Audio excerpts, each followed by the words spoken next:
in previous videos of this chapter, you have studied the different aspects of transpiration.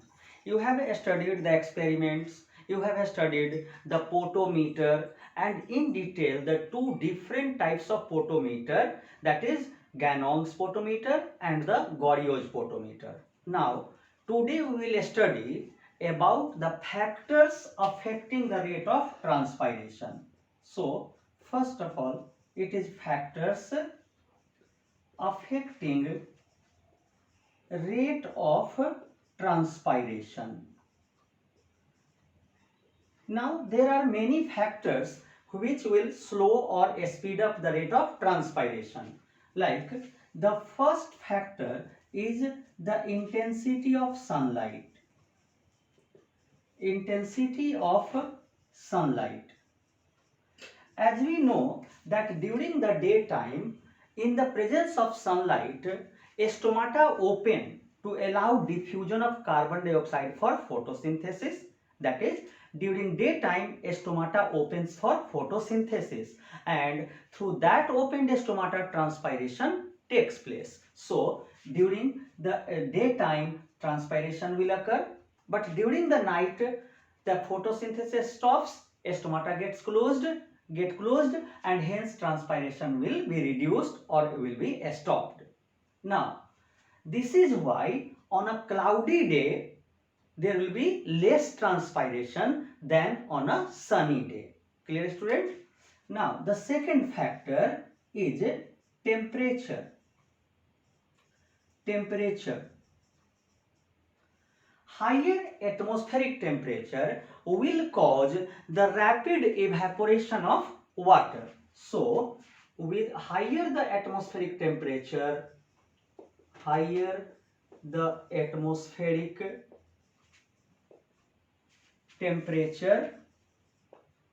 faster is the transpiration.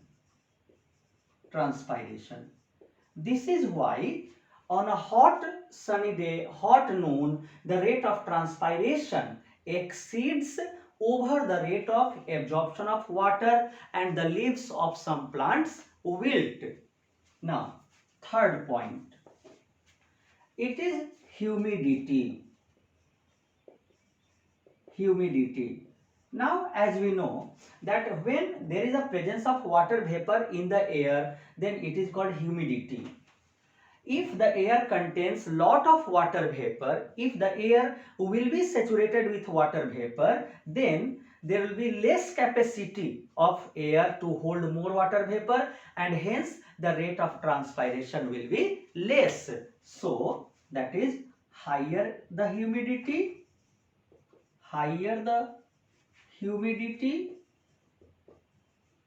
less is the transpiration, and vice versa. That is, if there will be dry air, then the rate of transpiration will be higher. This is why on a rainy day, the cloths do not dry up quickly because rate of evaporation is slow. Therefore, in similar way, on a sunny day, there will be higher rate of transpiration, but in rainy season, the rate of transpiration will be less. Now, fourth factor, wind velocity. As we know that when water evaporates from the surface of the leaves, it saturates the air around it with water vapor, due to which there will be less transpiration. But when the wind blows, then we say here, wind removes water vapor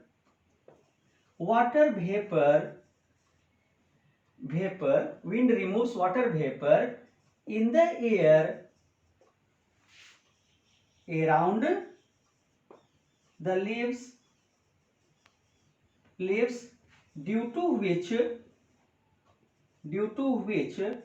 air remain unsaturated, unsaturated and more transpiration can take place. More transpiration can take place.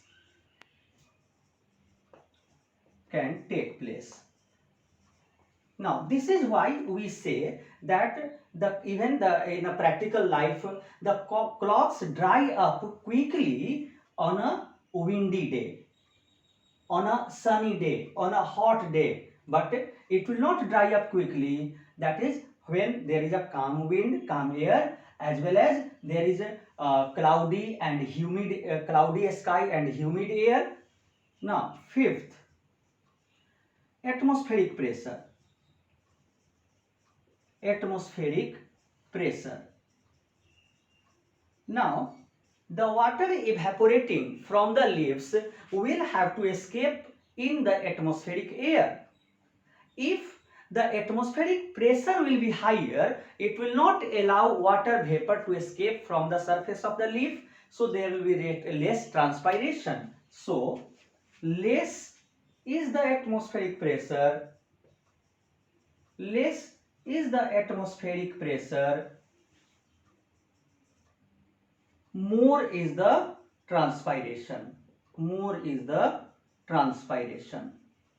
Because the air will have, there is less atmospheric pressure over the surface of the leaf, and hence the rapid evaporation will take place. The air, water vapor from the leaves can easily escape up in the air.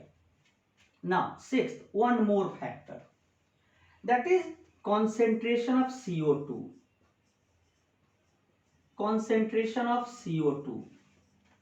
Now, CO2 is used for photosynthesis, but if the concentration of CO2 exceeds above the normal concentration, that is exceeds over 0.03%, then it causes partial closure of stomata. So the rate of transpiration will be reduced.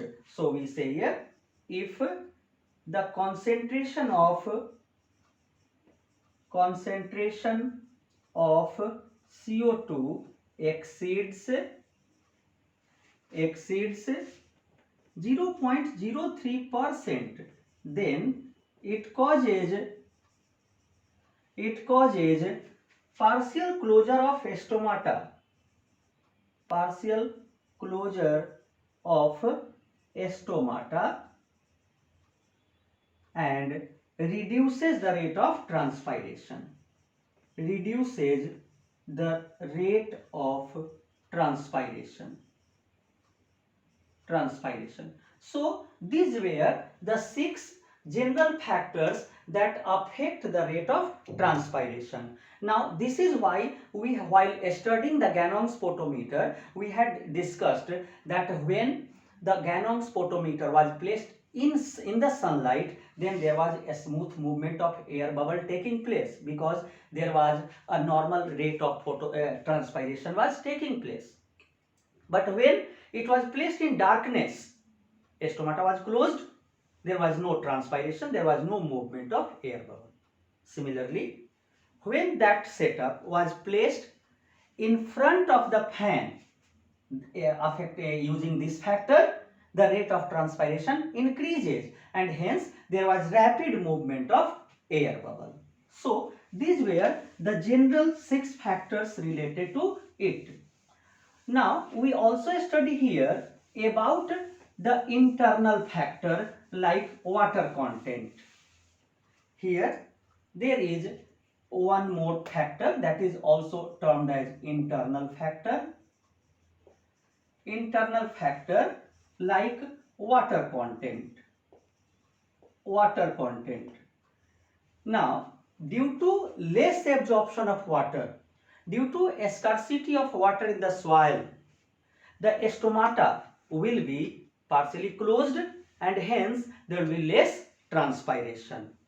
This is why we write a question here, that is, the leaves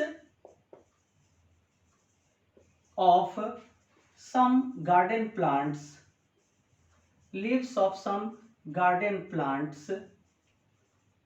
wilt during hot summer noon, but regain its shape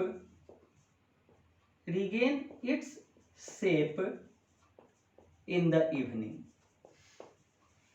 Actually, this question is answered by comparing the rate of transpiration with the rate of absorption of water.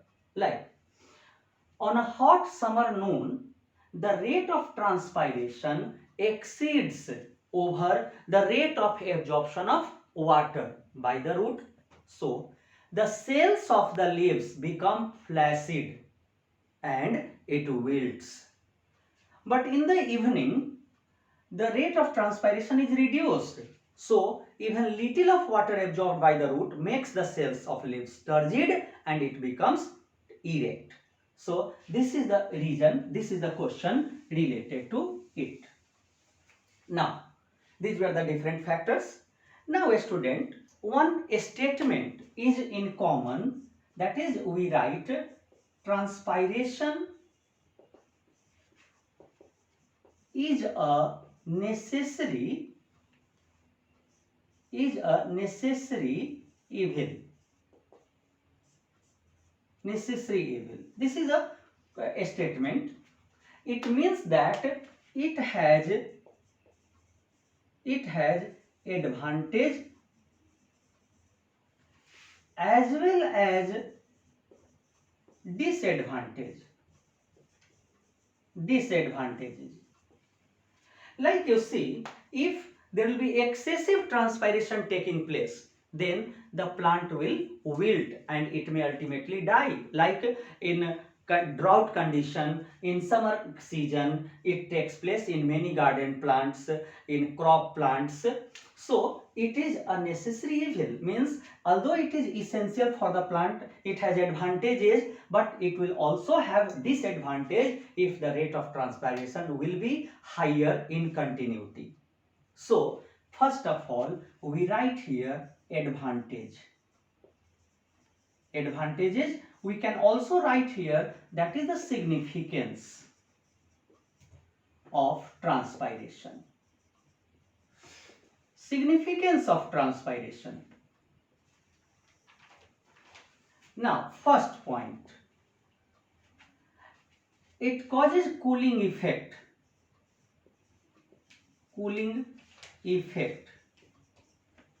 The water evaporating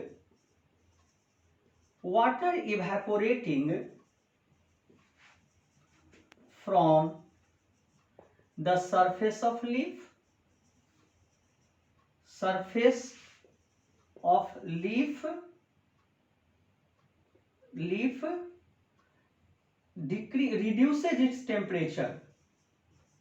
reduces its temperature. Like you see, at high temperature,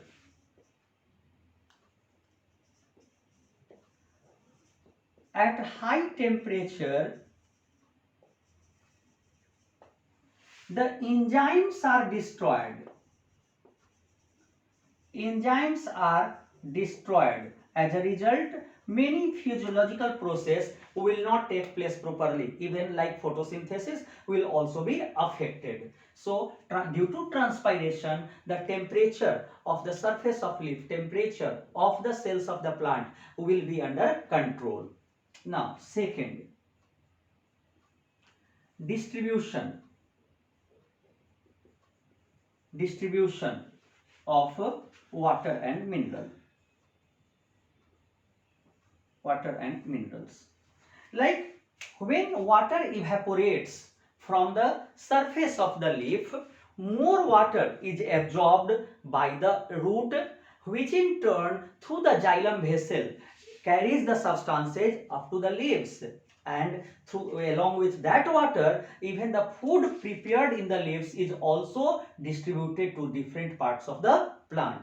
So due to transpiration, the distribution of substances take place throughout the plant. Now, the third advantage, which is the most important advantage, that is suction force. suction force. When water evaporates from the surface of the leaf, then due to the force of cohesion, there are two types of forces between the molecules.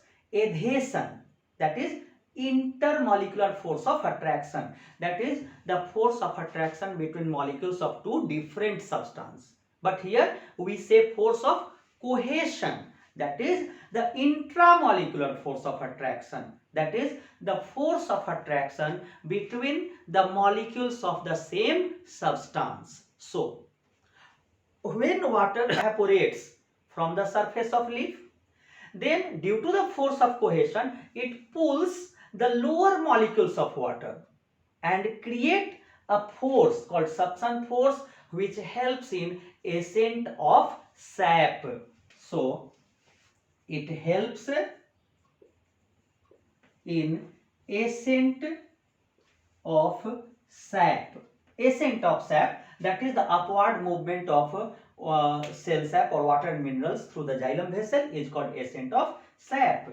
So just we write here, when water evaporates from the surface of leaf,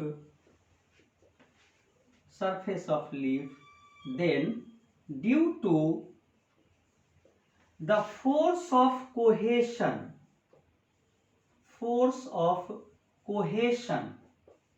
it pulls lower molecules and creates a suction force,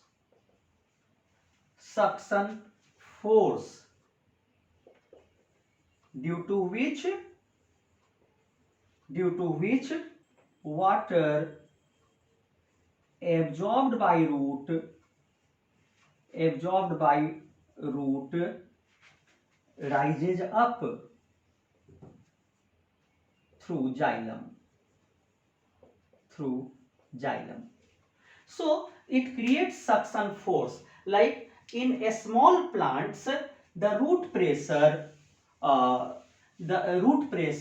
imbibition pressure help in ascent of sap. But in tall trees, it is the transpiration pull that creates a suction force and helps in ascent of sap. Now, one more advantage can be studied here, that regulates climate.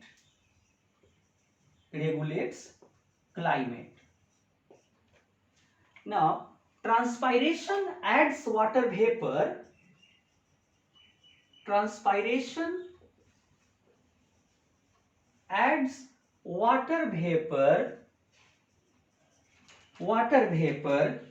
to the air and helps in bringing about rain.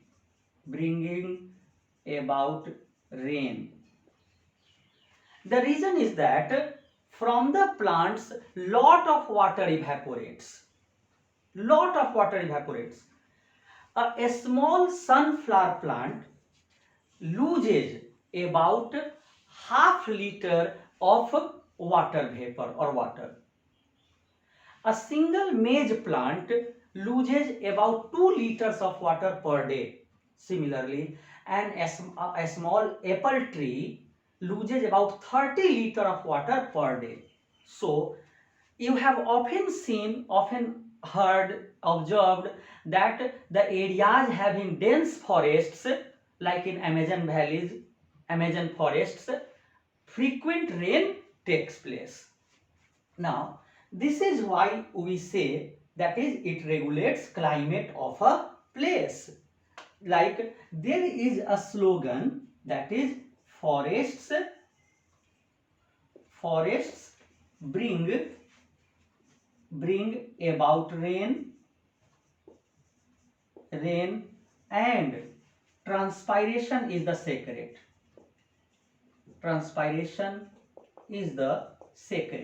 That is, we say that due to the forest, rain is caused. But what is the main cause of this rain? It is the transpiration taking place through the plant. So these were the different advantages of the transpiration. But as we have studied, we have seen here, that is in plants, due to excess of transpiration, like in case of xerophytes, in deserts, in drought conditions, when there is less water in the soil, and if the transpiration will take place at faster rate, then gradually the plant will dry up, plant will die. So this is the disadvantage of transpiration. But nature favors different life processes. This is why many plants, many desert plants, xerophytes, develop some modifications, adaptations to reduce the excess of transpiration and conserve water. So we can write here, that is adaptations. Adaptations in plant to reduce transpiration.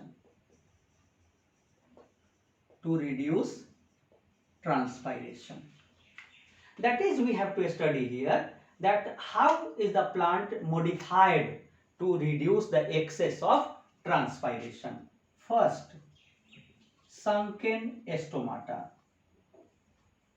Sunken stomata. In some xerophytes, the stomata is in a pit, that is on the surface there is some depression, like suppose this is the normal condition of the leaf, there will be the stoma and so on like this. But in case of some xerophytes, there is depression, there is a pit, and in this pit there will be the stoma. Stoma like this is the condition, and there are some hair like structure also, that is called trichome. So these hairs also reduce the easy transpiration to from taking place. So for the sunken stomata, there is example of nerium. There is the plant nerium, there is pine, acacia and many other plants in which there will be sunken stomata. Second, the leaves modified to spines. In many plants, the leaves are either lost, they are dropped, like in many even evergreen plant, deciduous plants, you have often seen that at the beginning of the spring season, which is actually after which the summer will start, now the leaves are, that is leaves are shaded off from the plant and it will be simply like a skeleton, twigs, and in few next days or months the new leaves will come out. In that period the summer season will overcome and rainy season will come. So that is in deciduous plant the leaves are lost. But in many plants the leaves are modified to spines to reduce surface area. To reduce surface area for transpiration. For less transpiration we can write less transpiration.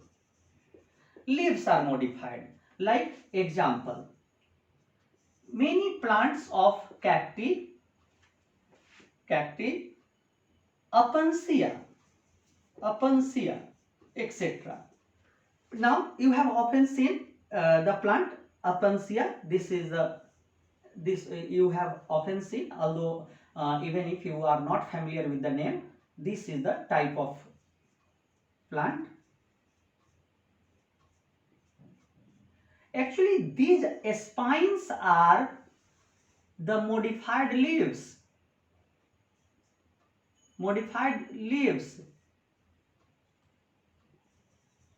leaves. That is, initially it was in the form of leaf, but it has been changed to spines. It becomes narrow to reduce the rate of transpiration. Now, and actually these are stems, which is green in color. Green, spongy, stores water and perform photosynthesis. In cactus, you have seen, that is, suppose here there will be the narrow, this is the cacti, and on this place, on its surface, you will have seen the spines. So this, in this case, you have seen, that is, the leaves are modified to spines to reduce the transpiration. Now third, narrow leaves. Narrow leaves also reduce the rate of transpiration. In some plants, the leaves get rolled to reduce the exposed surface area, to reduce the transpiration. Now the example is nerium, pine, etc. You have seen this plant. Everyone must have observed or seen this plant in hilly areas. There are tall tree-like structures, and the leaves, like suppose this is the branch. So in this case, you will have this green thread-like leaves only. So this is the pine tree, pine leaves. Now, next, fourth one, that is thick cuticle. Thick cuticle. In many evergreen plants, the surface of the leaf is coated with waxy material, that is cuticle, that reduces the rate of transpiration. And the most common example are the evergreen trees like banyan. Banyan is the most common example. So students, in this type of questions, you will have to answer the example. Directly the question is asked, name the following: the plant with sunken stomata, the plant with narrow leaves, the plant with thick cuticle, and so on. So these were some of the modifications in plants to reduce the transpiration. Now, but suppose in garden, in our crop fields, in our nursery area, now there are many small plants. They are also required to be protected from hot conditions. Here there is no modification in these plants, but we have to reduce the rate of transpiration in order to protect the crop, protect the plant. There is a term called anti-transparent. Means we have to reduce the excess of transpiration. And what is the anti-transparent? Now, the substance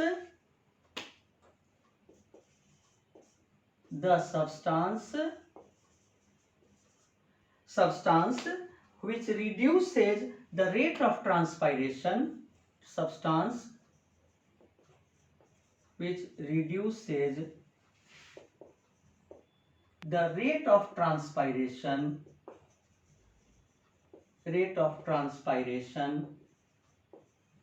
is called anti-transparent. And how will they work? Like the most common example is wax emulsion. Sometimes a small thin layer of wax is also placed on leaves, but it cannot take place in crop plants or nursery areas. This is limited for few plants only. Plastic film. In many places you have seen, that is, your nursery area will be covered with plastic. As a result, there will be no direct exposure of sunlight, and hence the transpiration will be reduced. Plastic film.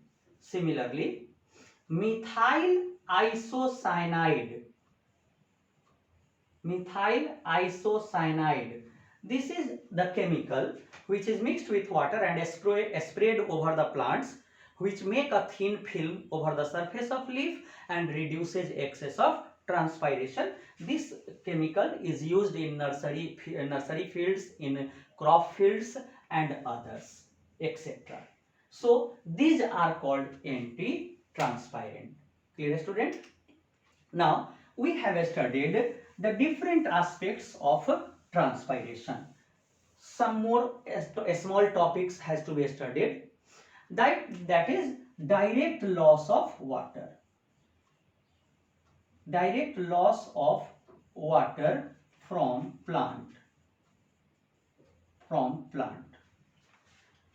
We have discussed about transpiration, where evaporation has to take place. The water changes into water vapor, but in this part the water will be lost directly in the form of liquid form.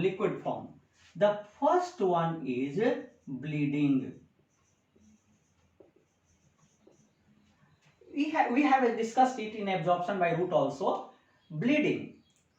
When any part of the plant is cut or get injured, then the cell sap start to come out of it.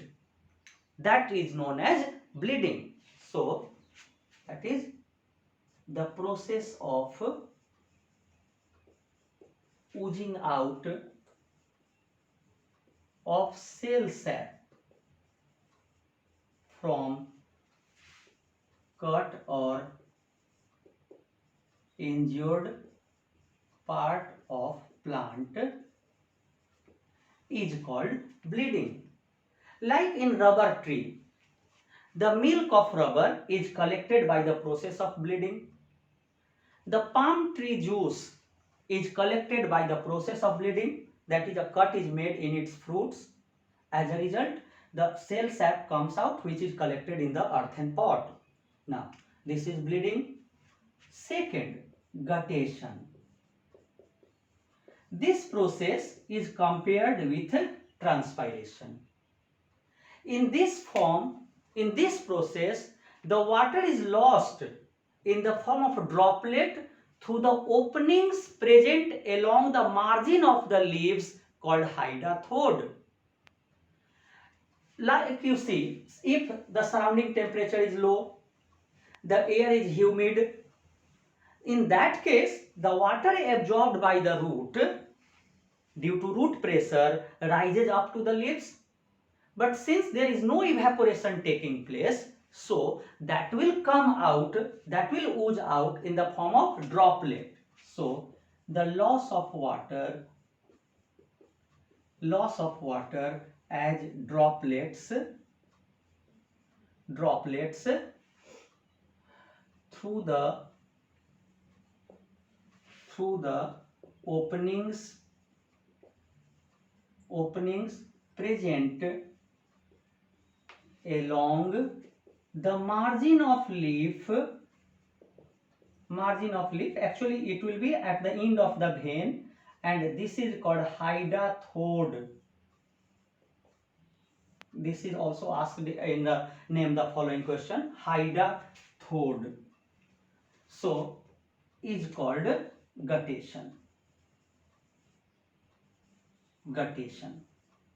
Now you see that transpiration takes place when there is low humidity and high temperature, but guttation is favored, that is high humidity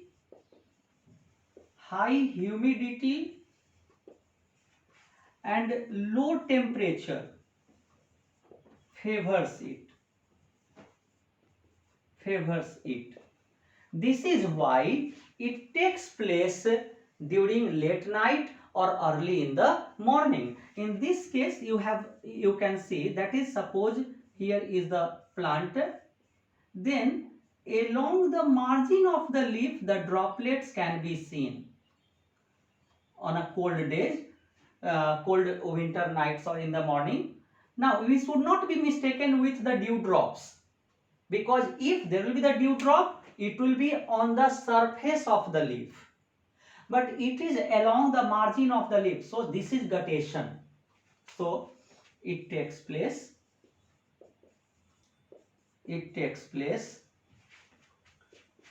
uh,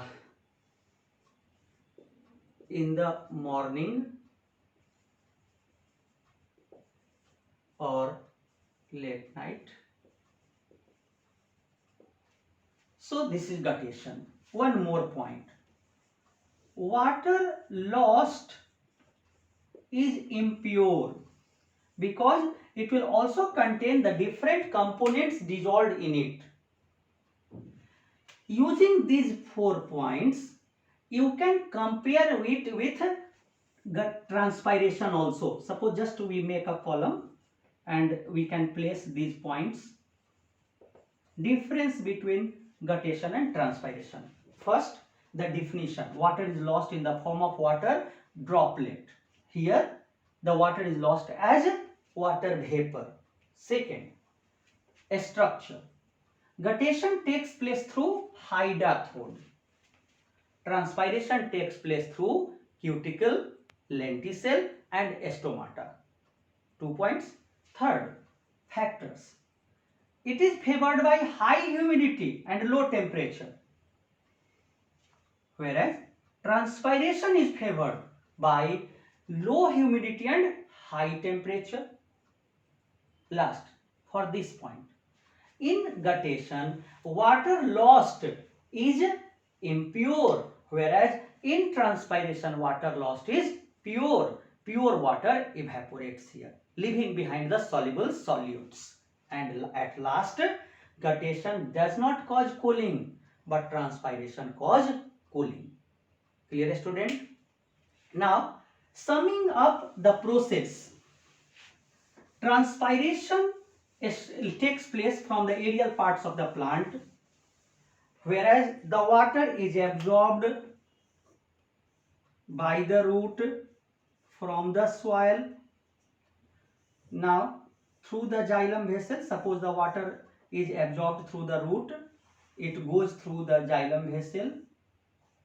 Now, through this part, water goes, and here, if it reach to the leaves, then from here, water evaporates. So, this is a transpiration stream.